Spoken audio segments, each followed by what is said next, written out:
Welcome to Building Better Businesses, an ABA podcast. Learn firsthand from business owners who built successful ABA businesses. Utilize proven techniques and strategies to help your practice thrive. This is Building Better Businesses, an ABA podcast with Jonathan Mueller.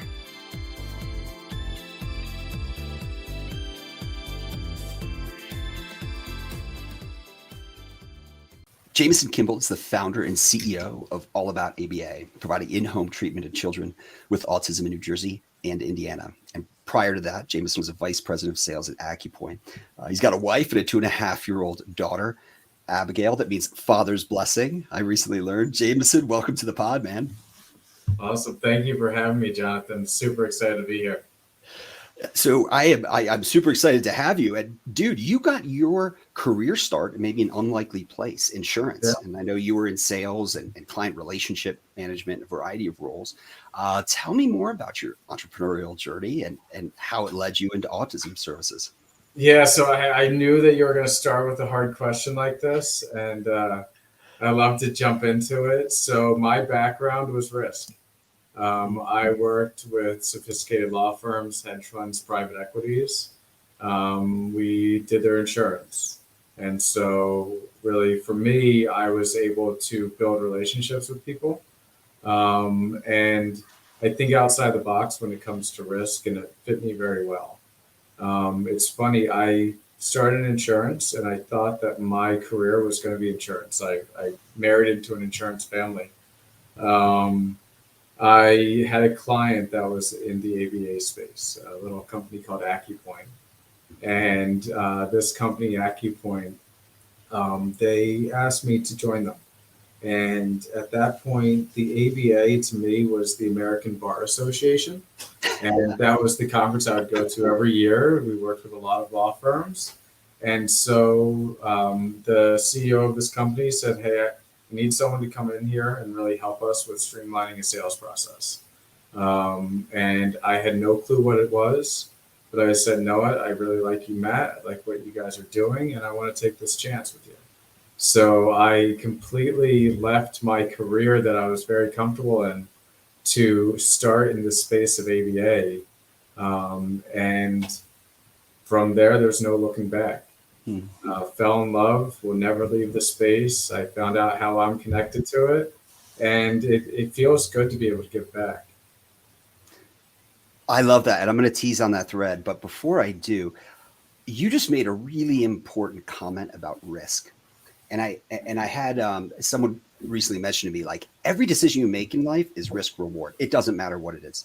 If it's like, hey, I'm going to cook a different meal tonight, and maybe my kids say this is the greatest thing I've ever had. Maybe they say I hate this and they like go to bed hungry. Like, there's risk reward. If I go to dive off a diving board and I'm going to try a backflip, which I know I would kill myself, but like there's risk reward to that. And like the cheering you're going to get. I don't know. Is that so? I really appreciate this notion that sort of your start in insurance was around risk. But does it feel like most decisions in life, and particularly as an entrepreneur, like most, if not every decision is a risk versus reward decision?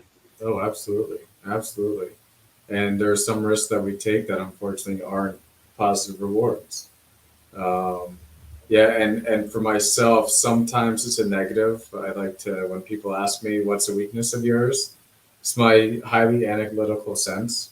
Sometimes I think too much, but it's the analyzing everything. So we have a lot on our plate for our company, and we're constantly assessing, okay, what's our next move, whether it's getting into a clinic or how to better serve our community or going into a new state or challenges that we face with hiring. There's certainly risk and rewards that, and we'll certainly touch on that a little bit more when you ask me some more questions about the hiring process. But yeah. Man, I mean, I think just being an entrepreneur in and of itself, that journey is the epitome of risk and reward. You're putting everything on the line to create this organization, have this vision of the world that doesn't yet exist, and people can say you're crazy. Yeah, but isn't that cool though? Like I was thinking about it this morning as I pulled into my office. So we're now in that position where we're growing and we're taking over office space, and we're going to get our sign out on the front very soon. You're legit with the sign. I love it. This is that cool side of that risk, right? This is my first company, and I'm very fortunate to have investors that believe in me and what we can do. It is such a cool feeling to know that we've taken this tremendous risk, right? I left the corporate world, and now I've got my shingle out, and now we're actually seeing the progress being made, thinking that I have 30, 40 employees at this point. It's amazing. So yes, there was tremendous risk just in starting this, but wow, the reward is so impactful. Hugely impactful. Well, I want to come back to Accupoint. So you were hired as VP of sales and to have sort of put together a sales process. And listeners, Accupoint, if you're not aware, is a practice management and EHR system for the ABA field.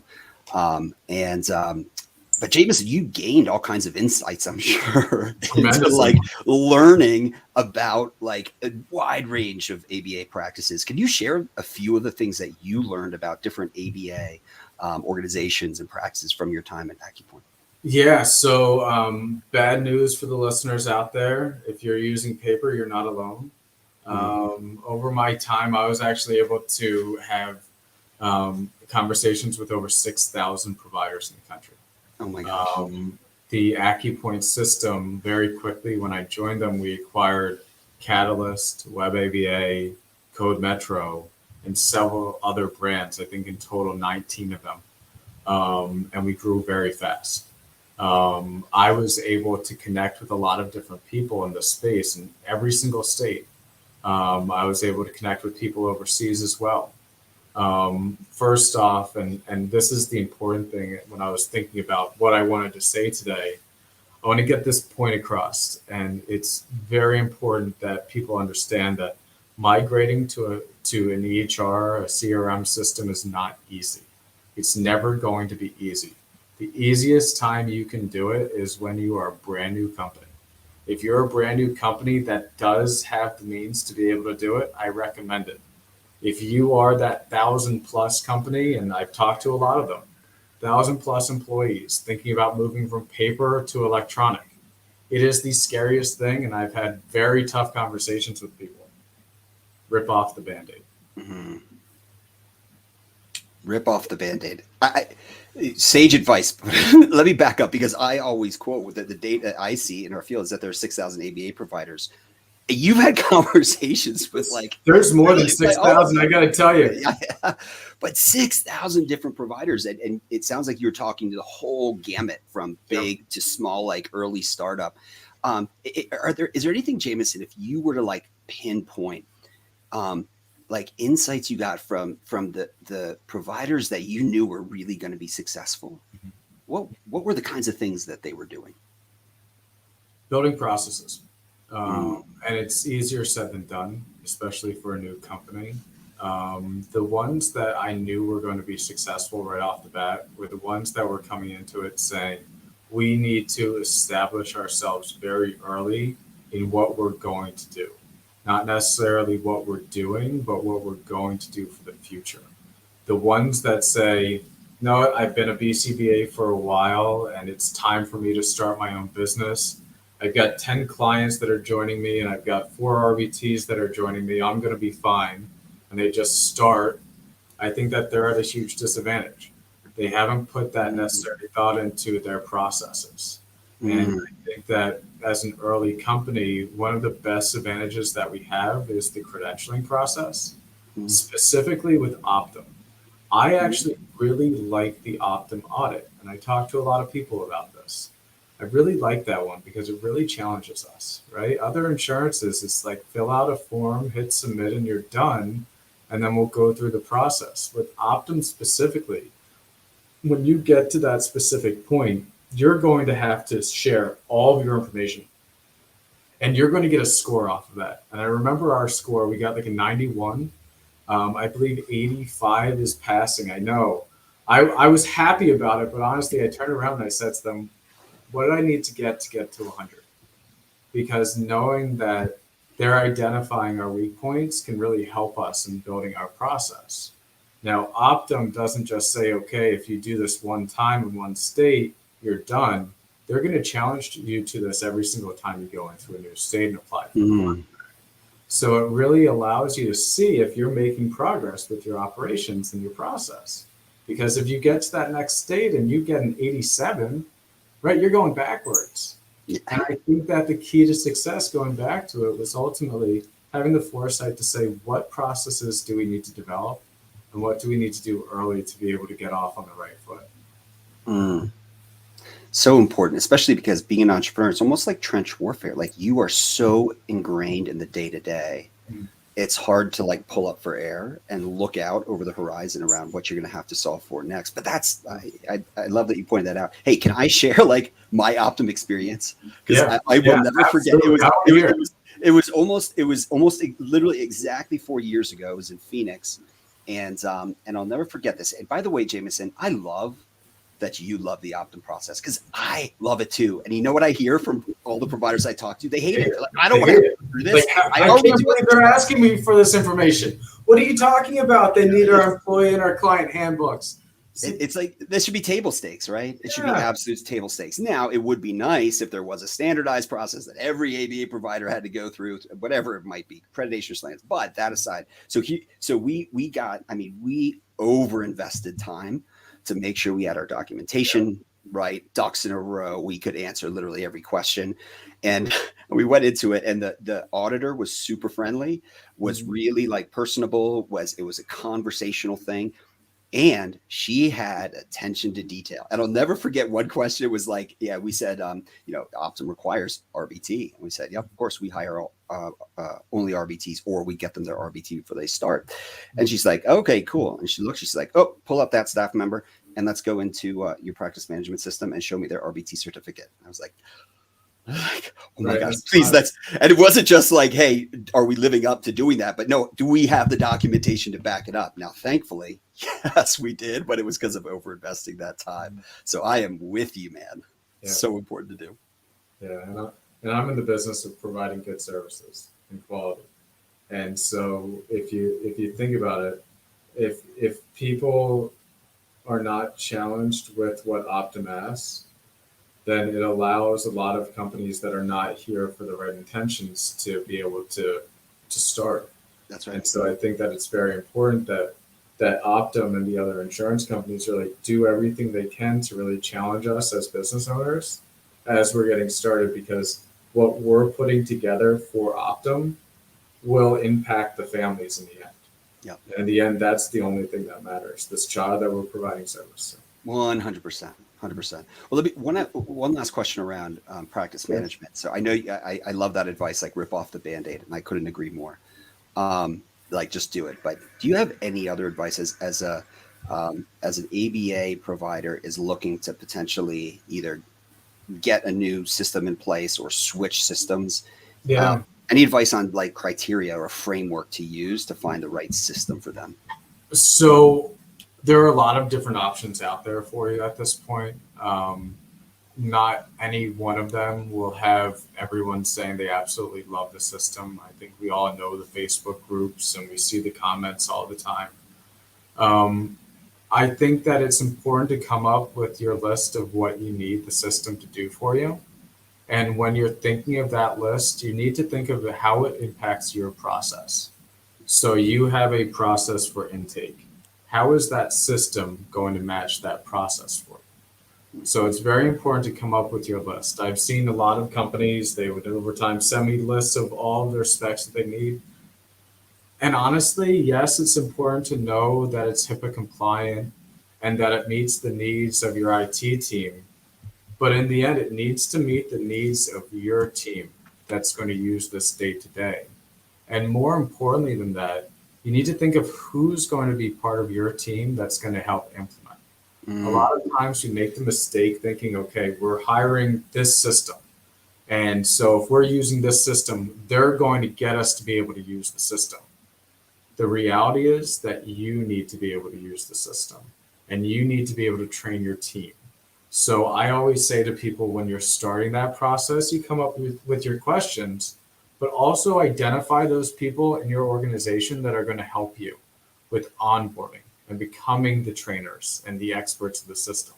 Because if you say, I'm going to rely on this 2-letter company, right? We're going to rely on this company to get us onboarded. The reality is you're going to fail. And you're going to turn around saying, well, this didn't work. That guy, Jameson, who said rip off the Band-Aid, lied to me. It's like, no, you have to be prepared for the challenges of it. It is switching iPhone to Android. Myself, I'm not doing it. I've got an iPhone. I'm not changing. I know the difficulty of it. I don't want the hassle. But these companies that have to get over to a system, right? Florida was one of them when EVV came out. Now, since then, it's been eliminated, and we're going to see that, right? As states make announcements of technology, you will see them being delayed, pushed back, reversed. But ultimately, as a business, you want to get to electronic. Everyone wants to get to electronic. So identify those people, those key stakeholders within your organization, and bring them into this process. Now, it's important that you don't say it's one person. But a lot of times these are small practices and you say, okay, I'm the owner. I'm going to be the one that does the onboarding. But in the end, you don't have the time. But I was reading a book and it was talking about ABA and time efficiency. And it's talking about how you need to realize what you can do and what you need to give to someone else. So specifically billing, right? RCM. Oftentimes as small business owners, we go, that's a lot of money that I'm going to pay to someone else. But what's better, paying that money or not collecting? So identify those people early and make them feel good about being part of this team.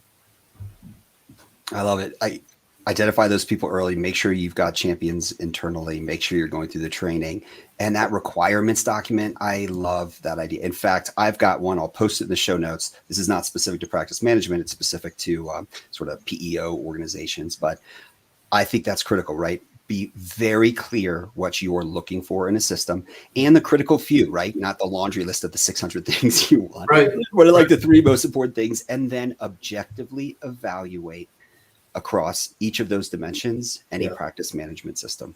And if you are that large agency that's going to make the change, realize that there are certain needs that are unique to your organization that you're going to ask a technology to put into their system. I look at it kind of like a contractor. I'm son of a contractor. If they say it's going to take a month, it's going to take 3 months. It's kind of like that. And technology, it's actually a much longer length than that. So you have to be prepared for a workaround during that time you're waiting. And be ready to hear, yes, we can do it, and not fully get that developed. So decide what is absolutely necessary to you and make that partner of yours, because this is a partner, make them commit to it. It's very important. Oh, that's genius.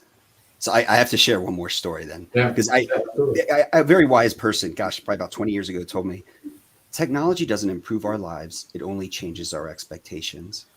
And I don't think I fully appreciated what she said at the time, but it's so true. And actually, I'll never forget when I was in Silicon Valley, I lived in San Francisco. I had like 3 other roommates. And this was like 2001, 2002. And like on a Saturday, we were all just sitting around. And one of my roommates, who I think was, he had an internship at JP Morgan or something for the summer. He busted out this device that had a whole keyboard on it. And he was like getting emails from the office. This device was called a BlackBerry. And I'm like, are you fucking kidding me? I will never, ever in my life get a device like that where I could get emails from work on a weekend. So sorry, draw the line. Well, and the rest clearly is history. But sage advice, Jameson. Well, tell me, so you saw at Accupoint 6,000 different ABA providers, and then you made a decision that you were going to start your own organization. Tell me, what was that inspiration to start All About ABA? I was the son of an entrepreneur, and I always had the itch. When I was in college, the first idea I had was a company called Green Living. If my friends from college hear this podcast now, they'll all be laughing and saying, "Yeah, right, buddy." But I was going to revolutionize the gas station industry and make a green alternative to it.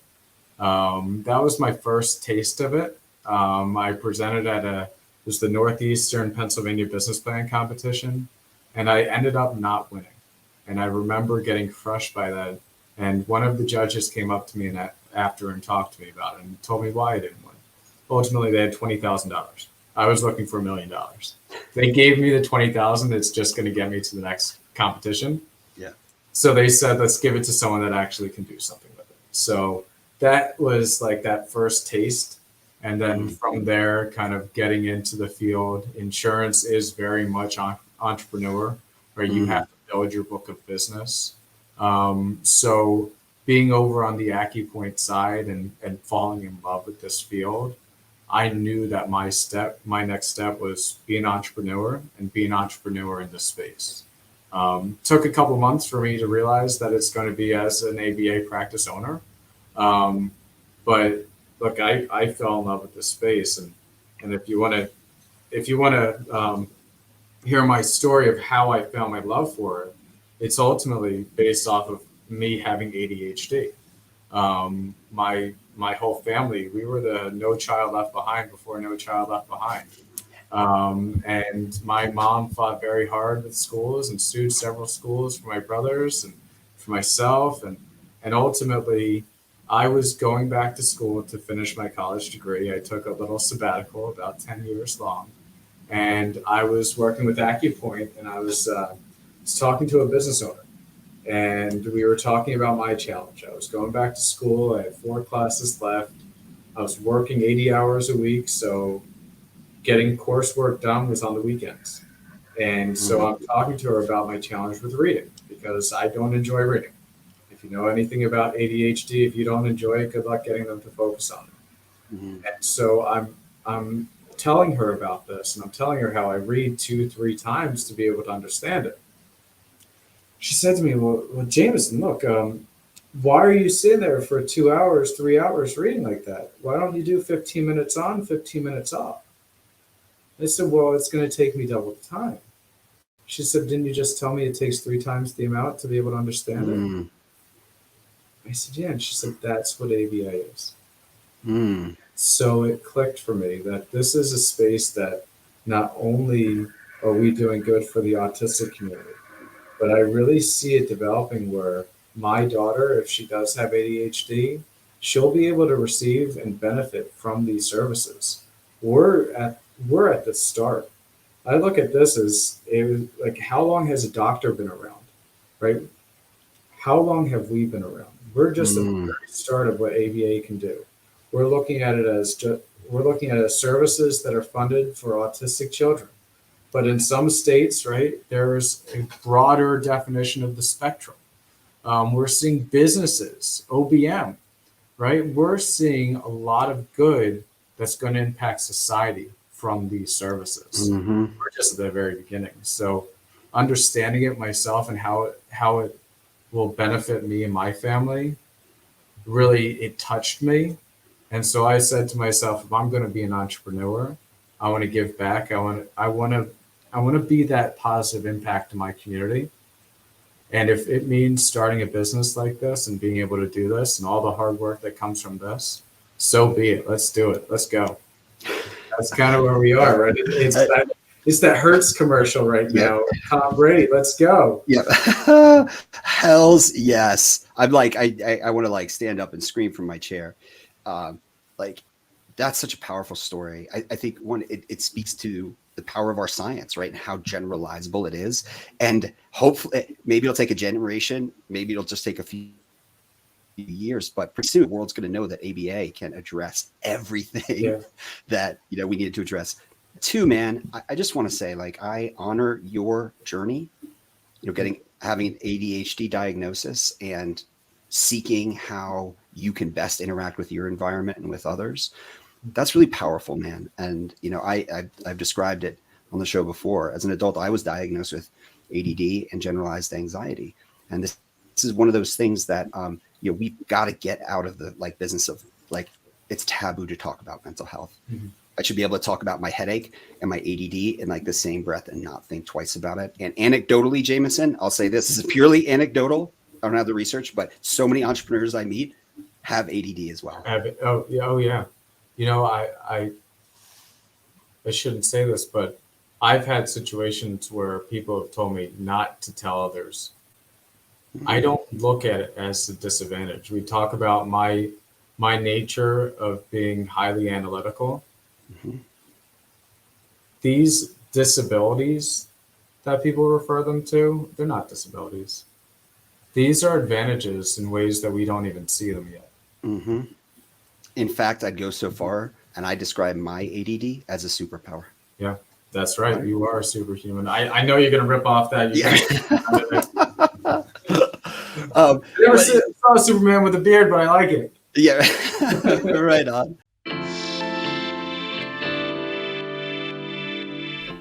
ABA practice owners, are billing and insurance issues getting you down? Well, let me tell you, Element RCM is your answer. Element provides world-class revenue cycle management services, contracting, credentialing, authorizations, billing, and more.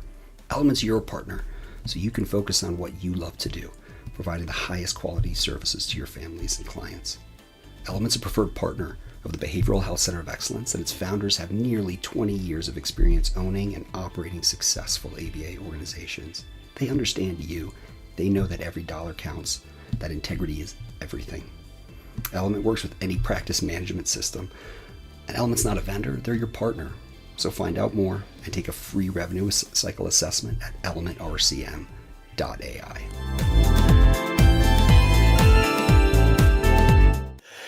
So Jameson, just to follow up on all about ABA. Again, there's 6,000 ABA providers out there. How the heck are you all different? It's a good question. And so our mission, so we are going to provide exceptional services to underserved communities throughout the country. I think about that. I feel good about that, but it could be portrayed as pretty generic, right? How many of us are out there looking to provide good services to people in this community? We want to be the difference. One thing that I found very early in Indiana was that one of the groups that is extremely underserved is the Spanish-speaking community. There's no one to provide service. And maybe it's that I just haven't found those people. So if you're listening and you're a provider that provides Spanish-speaking services, reach out to me. I'm going to refer you a bunch of people. But I found that is one group that is extremely underserved. And so one of our missions is to figure out how to serve them and how to provide quality services. It's not just get someone in the home. It's about making a difference in that child's life. And so talking about how we would be able to provide services to a Spanish-speaking family. Well, yes, it's the RVT. It's the technician that's going to go in the home. Yes, it's the BCBA. But it's also that intake person, right? Mm-hmm. Identifying people on our team that can help us with bringing on a family that doesn't speak English, because they need services too. And if I'm going to fulfill my mission of providing exceptional services to underserved families, is figuring out how we can do that and how we can actually not only do it, but really make a difference in those families' lives. And so for me, I know that was something that came up over the last few weeks. We're very fortunate to have a lot of people join our team that really want to be part of this organization and this family. I call it a family here. Everyone that joins, welcome to the family. Jonathan, welcome to the family. Really, it's those people. It's funny, we were talking about this yesterday and serving this one specific family. And from that meeting, we had one of our employees volunteering saying, I speak Spanish. I will give up the time. Talk to you later. Hold on one second. Sorry. Hey, I'm on. Shoo. Sorry, that's my partner there bothering me. Oh, good. Hey, it's awesome to have a partner as an entrepreneur, man. But yeah, going back to it, it was great kind of hearing that we had our team going outside their comfort zone to be able to help these families. And it means so much to me. Now, the next mission is to be able to help identify how we can help more families that have unusual circumstances. I know one of the challenges we have right now is distance in the state of Indiana. I go out to Indiana every month. It's a very spread out state. And so the question is, how can we provide effective services in areas that are very remote? For me, I don't like telehealth. Yes, telehealth's approved. Yes, we can use telehealth, but I argue with my clinical team all the time, and I don't even have to argue because they agree with me.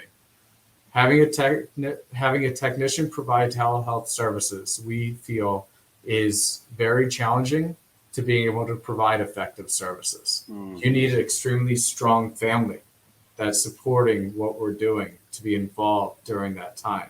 You need an RBT that knows how to work with the child remote. You need a BCBA that does the same thing. Fortunately, we have insurance saying, okay, we'll fund it, but ultimately, I don't care if insurance is going to give me the check for providing service. I care about whether or not we're making that difference in that family's life. So sure, it could solve a lot of my problems if I say, okay, perfect, remote Indiana, go telehealth. But in the end, it's not going to provide us with what we're trying to do with our mission.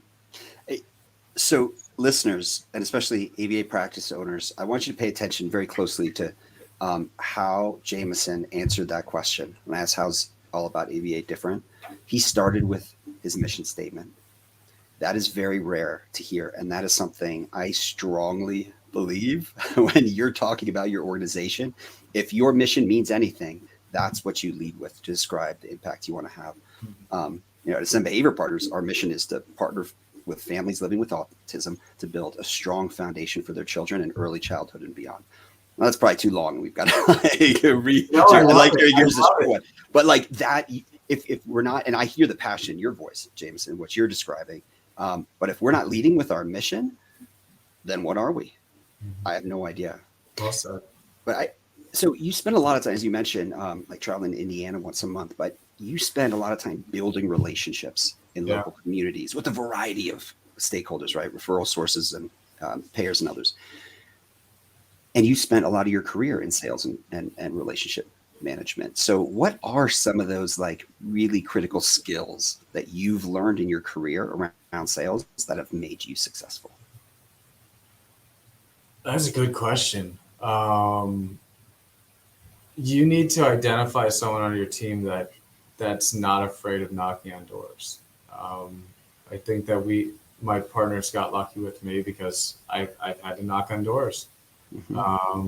Right now, the challenge that a new business has, we know that online campaigns work. We know that referrals work. We know that establishing relationships work. Right now, for a new business specifically, or a business saying, I want to grow, you need to think outside the box and how you are going to build relationships. Right now, so a lot of times companies will do stop-ins. You'll go to pediatricians or hospitals, or you'll go into your community and you'll stop in and give them information about your business. I don't want to get political and talk about COVID, but the reality is that in the doctor's office, it's uncomfortable for someone to come in and try to bring something to you. You might even see no solicitation signs out front, or they refer to us sometimes as like a drug rep because they associate the doctors with pharmaceutical companies and their drug reps coming in. And so they're saying, no, you can't come in. So the question is, how do you think outside the box? For us, we've taken some unique approaches. Knock on wood, it seems to work. But the question you need to answer is, okay, they don't want me here, but I need to be here, right? To fulfill my mission, I need to get out into my community. If they don't want me here, how can I get them to want me here? And so you answer it yourself. I'll give you a hint how we're doing it. It seems like nobody says no to coffee and donuts. Hint, hint, wink, wink. Yeah, I love. Get creative, right? Yeah, that's ultimately what we need to do. I love that. Get creative. And, you bring up a really important point that just like dropping things off about you, that makes it about you. And people don't engage with a business partner because of the business partner. They engage because they have a pain point. They have a challenge they're looking to solve.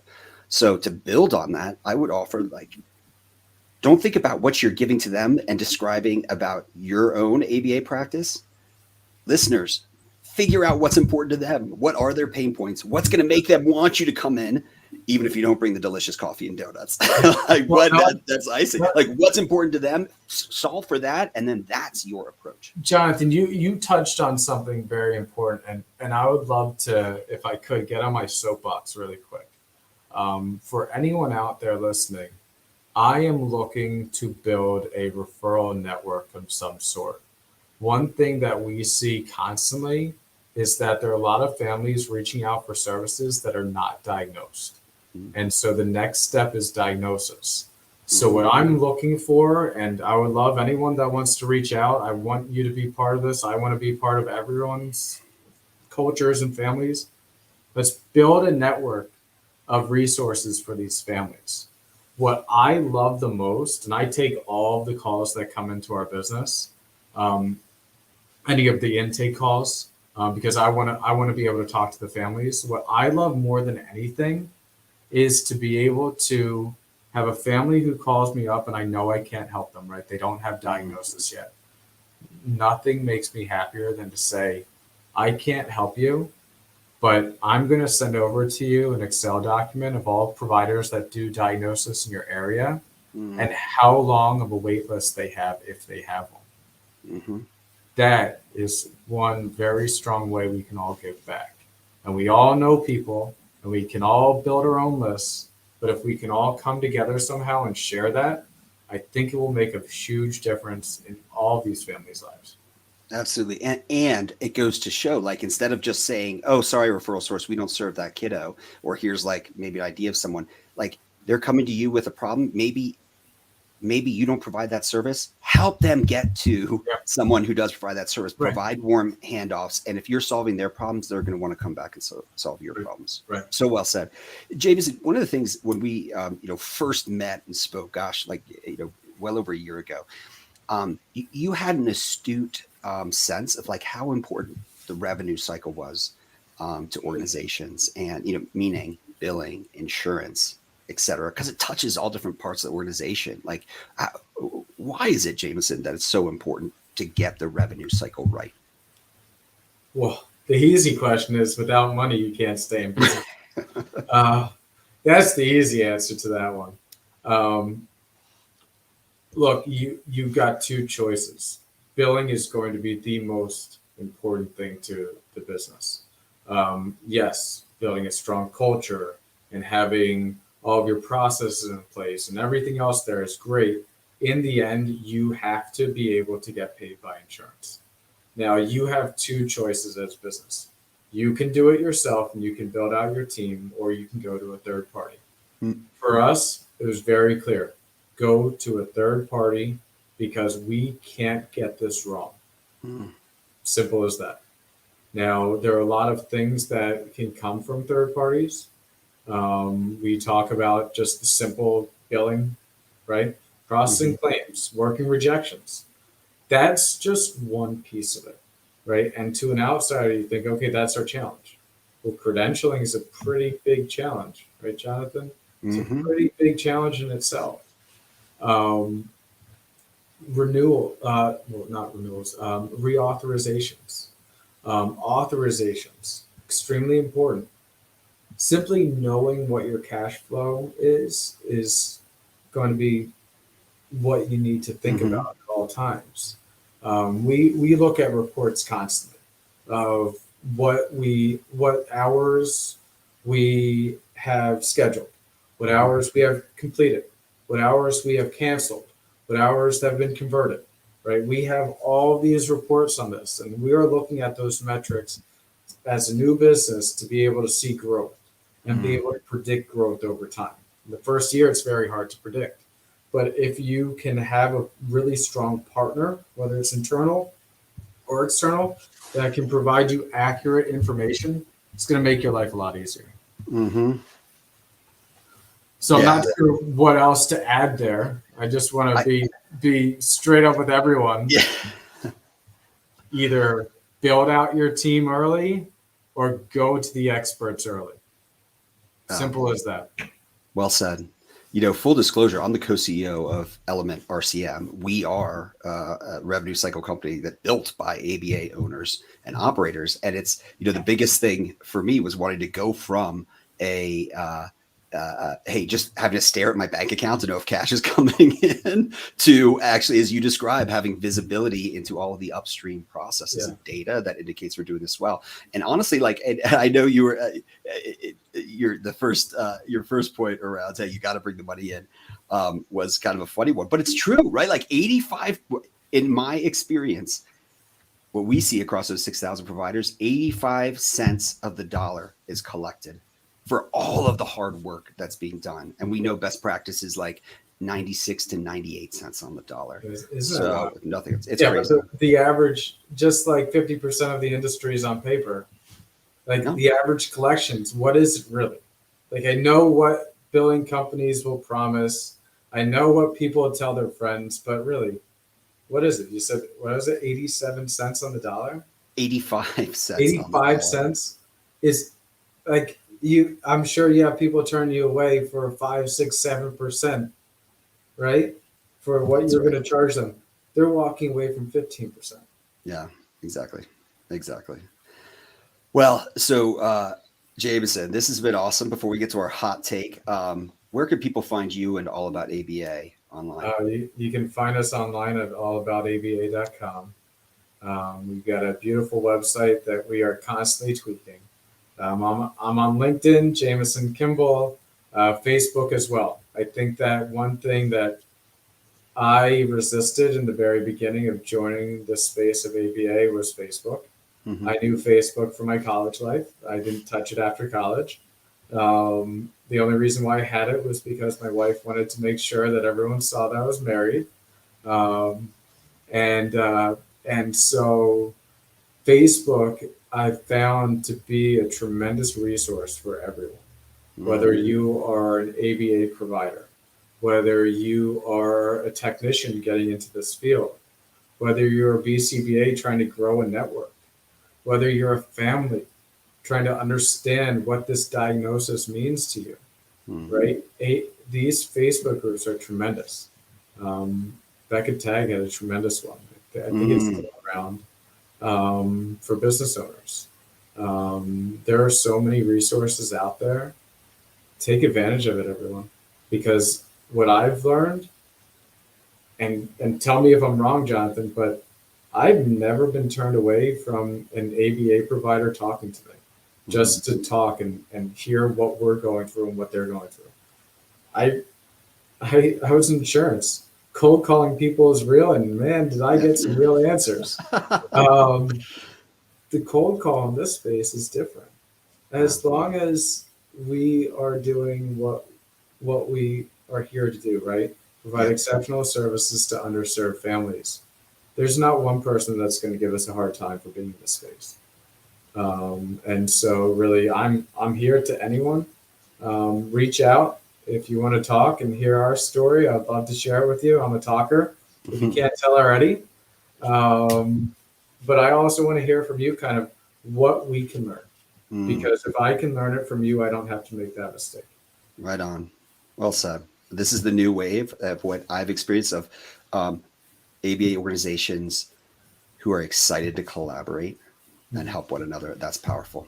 All right. So you ready for hot take? Oh, I'm ready. Rapid fire. Short answers. Here we go. Jameson, you're on your deathbed. What's the one thing you want to be remembered for? I want to make a difference in my community. Awesome. I don't know. I don't know what it's going to be. I don't know if it's this, but I want to make a difference. What's your most important self-care practice? I shut down on the weekends. Nice. I've worked those 80, 90, 100-hour weeks before. I took 1 week off for maternity leave or paternity leave when we had our daughter. I would not make that mistake again. If you email me on the weekend and you need me to get back in touch with you, call me, because I do not check my email on the weekend. My whole team knows it. It is the one thing that I know if I can shut down on the weekend, I can be productive on Monday. If you could cancel all meetings, skip all your responsibilities for a day, how would you spend the day? Oh, the Abigail. Yeah, with my wife and daughter. Simple as that. Nice. What's your favorite song ever? So All Along the Watchtower by Jimi Hendrix. But Dave Matthews has a really good Yes. All Along the Watchtower as well. So An extraordinary one. In fact, the version that they did off of what was their EP recently in the early 90s, Dave Matthews is from Charlottesville, Virginia, which is where I went to college, University of Virginia. And they would play it locally at Tracks, and that EP, what I think is the best version of All Along the Watchtower by Dave Matthews, was recorded at Tracks in Charlottesville. Couldn't agree more, man. I knew I liked you. If you could give your 18-year-old self one piece of advice, what would it be? You should have gone to a better college. Yeah. No, I met my wife there. Take it more seriously. We 18-year-olds, we think we know everything. And yes, I remember I had some terrible professors, but they have a lot of life experiences that I didn't take seriously and learn from. So realize that you're 18 years old. You don't know everything, and just take it a little more seriously. Nice. All right. And finally, you can only wear one style of footwear for the rest of your life. Which would it be? So I'm a dress shoes guy. I really like nice dress shoes. I would have a nice pair of Cole Haans with the leather sole and not the plastic. And I could wear that for the rest of my life. That's awesome, man. Hey, Jameson, it has been such a pleasure. Thank you for taking time. Jonathan, thank you. Have a wonderful day, and thank you, everybody.